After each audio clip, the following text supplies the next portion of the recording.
Енді қандай аурулар динамикалық байқауға жатады? Бұйрықтың бірінші және екінші қосымшалары бойынша 24 негізгі топ бар. Олардың ең маңыздыларын талдайық. Әлеуметтік маңызы бар аурулар тобы бірінші қосымша. Бұл мемлекет ерекше назар аударатын аурулар.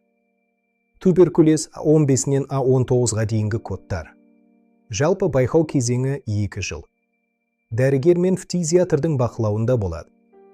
Адам иммунитет тапшылығы вирусы тудырған ауру 20-дан 24-ке дейінгі кодтар.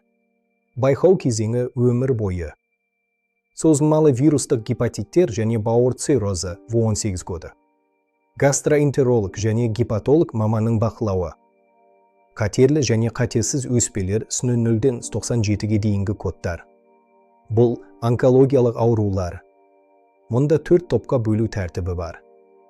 Психикалық және мінез құлық бұзылыстары 0-ден 99-ға дейінгі кодтар.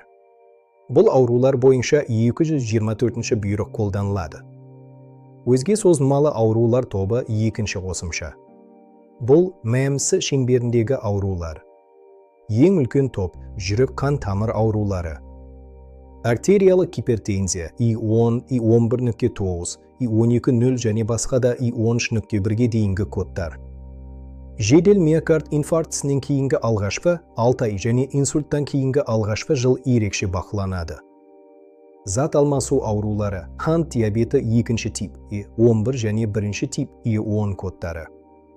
Тыныс алу жүйесі, хобл, Дж44 және бронх демікпесі Дж45 кодтары бойынша байқау жүргізіледі.